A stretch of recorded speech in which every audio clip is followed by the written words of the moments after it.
tuts, tats, tuts, tats, tuts. Quer dançar? Quer dançar? O Tigrão vai te ensinar. Esse foi um trecho cantado pela Érica de um funk brasileiro muito popular, porém antigo, já que revela um pouco da idade da Érica, que você respondeu na enquete na nossa comunidade lá.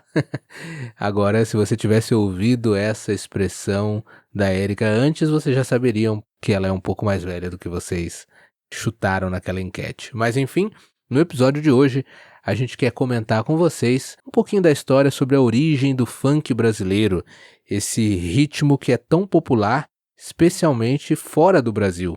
Felizmente ou infelizmente, é um tema bem polêmico mesmo dentro do Brasil. É claro que o ritmo do funk, esse gênero musical, tem se tornado cada vez mais popular internacionalmente. E hoje nós vamos comentar com vocês um pouco da história desse gênero musical brasileiro. Vem com a gente então para mais um episódio de Don't Panic, Keep Speaking Portuguese. This podcast is especially designed to help you improve your Portuguese skills through natural conversations about music, culture, Brazilian expressions and habits, stories, travel, and much more. So fasten your seatbelts and have fun. Unlock exclusive content, including behind the scenes, exclusive episodes, and episodes transcriptions. So, especially if you want to supercharge your Portuguese skills. Join our Patreon crew and become part of our awesome community. Look for the Patreon link, don't miss out, and dive right in. Eu só quero é ser feliz, andar tranquilamente na favela onde eu nasci e poder me orgulhar, ter a consciência que o pobre tem seu lugar. Já que a Érica cantou, quis cantar também. Meu Deus, tampem os ouvidos, né? Porque eu e o Hugo cantando, misericórdia. Provavelmente depois desse episódio vocês vão comentar com a gente. Por favor, continuem apenas falando em seus podcasts, porque vocês definitivamente não têm uma carreira como cantores. Esse funk que eu cantei um trechinho para vocês é, na verdade, um funk também bem antigo. E para a gente entender a história do funk, a gente tem que voltar ainda mais no tempo. Lá na época do precursor do funk brasileiro. Quem foi ele? Você já ouviu falar dele por aqui? Se não ouviu falar dele por aqui, em alguma análise musical que já fizemos, talvez você já conheça uma música dele, mas nunca pensou que isso tivesse alguma coisa a ver com o funk atual.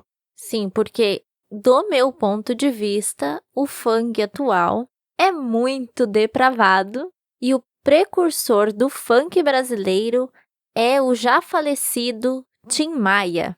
Já ouviu falar dele? Eu particularmente não gosto de funk. Eu acho assim a batida do funk gostosa de ouvir e me dá vontade de dançar, mas eu não gosto do funk porque eu acho as letras muito depravadas. As letras falam muito mal das mulheres e as mulheres ainda dançam essas coisas. Isso me deixa um pouco revoltada.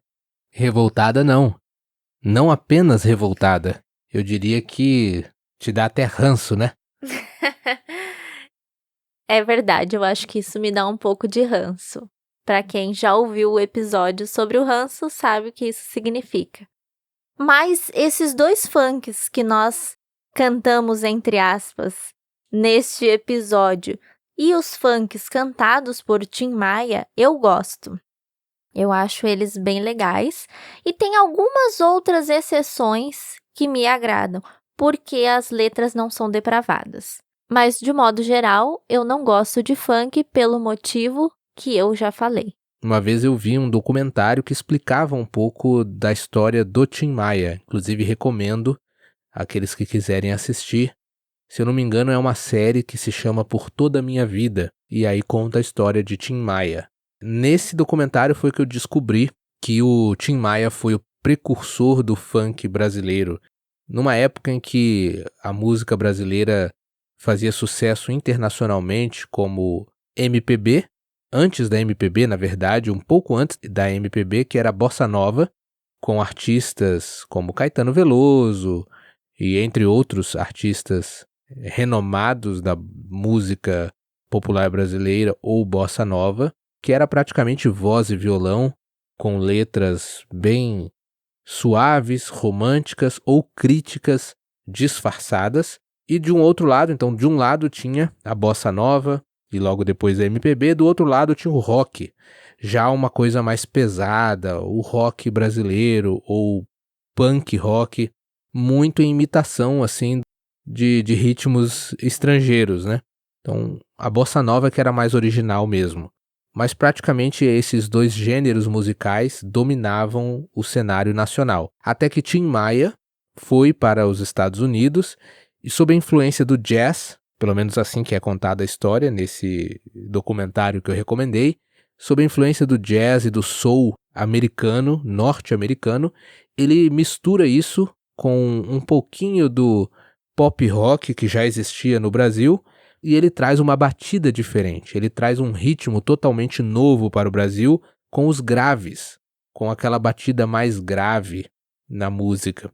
E a partir daí, músicas animadas com uma batida grave, com uma letra um pouco mais repetitiva do que as letras, não eram letras tão ricas quanto as letras de bossa nova, também não eram tão críticas quanto as letras de rock, era mais uma coisa mais pela melodia, pelo ritmo, às vezes românticas e às vezes apenas animadas, falando bastante e ressaltando a cultura brasileira, lugares no Brasil e coisas assim.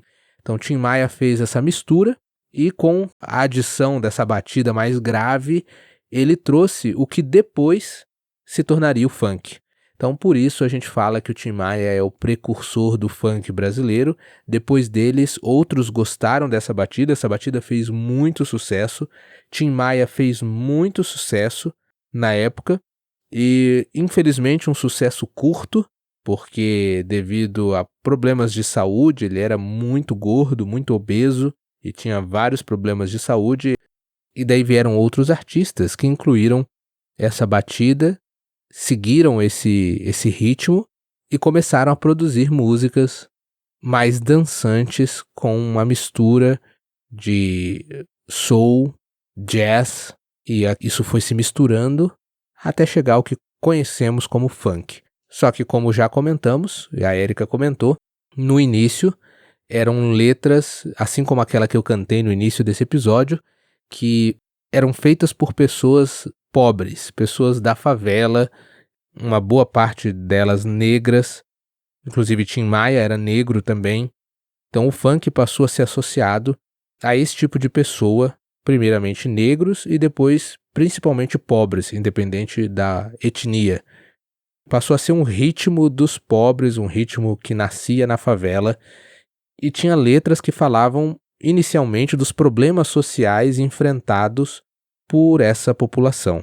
Então as letras eram ou para reclamar e criticar esses problemas sociais, ou simplesmente letras aleatórias feitas com o principal objetivo de dançar, de mexer o corpo em bailes, os famosos bailes funks. Porém, com o tempo, como a Erika comentou, essas letras foram ficando cada vez mais explícitas, no sentido de tratarem cada vez mais de assuntos como sexo e falando de maneiras bem degradantes a respeito do sexo e de todas essas coisas, pelo menos do nosso ponto de vista.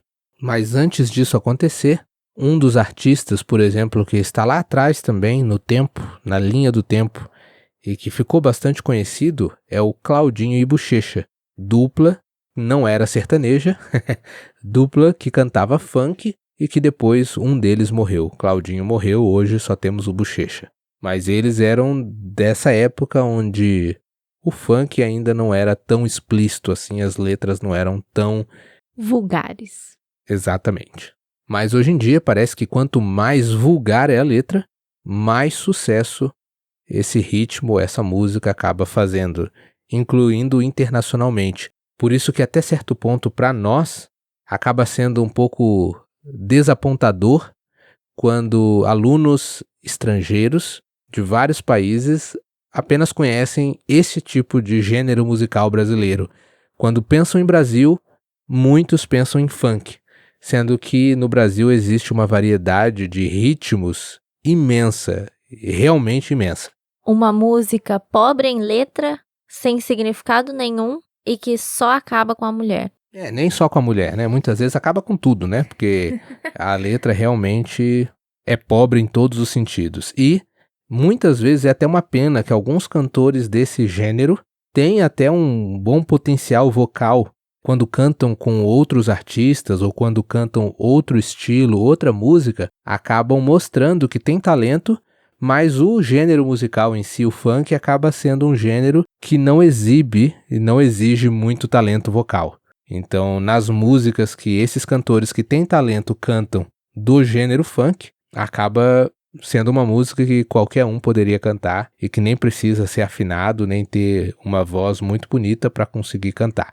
Pelo menos essa é a nossa opinião, polêmica muitas vezes, mas já deu para perceber que a gente não é muito fã do funk atual, mas desses antigos, desses clássicos, por assim dizer, de, sei lá, uns 20 anos atrás, entre 20 e 30 anos atrás, aí sim tem alguns selecionados a dedos que nós gostamos, o que mostra que nós não temos nenhum preconceito contra o gênero, como algumas pessoas têm, mesmo no Brasil, como eu já disse para vocês, por causa da história do gênero, de ter a ver com pessoas pobres, com a favela e tudo mais, muitas pessoas têm também um certo preconceito em geral contra o gênero funk. Então, se é funk, é uma porcaria.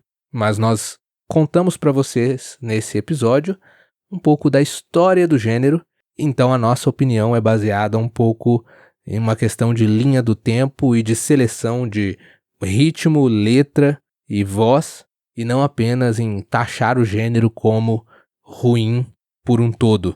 E podemos dizer isso não apenas do funk, mas de qualquer gênero, porque eu acredito que a gente tem um gosto bem eclético para música. A gente ouve um pouco de tudo desde que atendam aos nossos critérios e aos nossos gostos em relação a esses pontos que a gente já falou. Letra, ritmo, afinação, voz. Se atenderem aos nossos requisitos, não importa o gênero, não temos nenhum preconceito contra nenhum gênero específico. Mas é claro, tem os gêneros que nós gostamos mais. E vocês? Gostam de funk? Qual é a opinião de vocês a respeito do funk atual, do funk de antigamente, se vocês conhecem? Se não conhecem, tem uma música que nós analisamos no podcast de Tim Maia.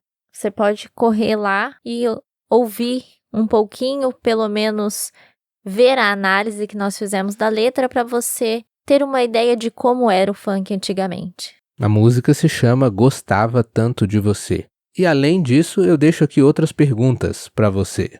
Tem algum gênero específico do seu país, ou algum gênero pelo qual o seu país é conhecido ou é famoso na sua cultura que você não gosta muito? Ou que você acha que o seu país não está tão bem representado internacionalmente com aquele gênero? Conte para nós sua opinião a respeito de gêneros musicais. Este foi mais um episódio de Don't Panic, Keep Speaking Portuguese.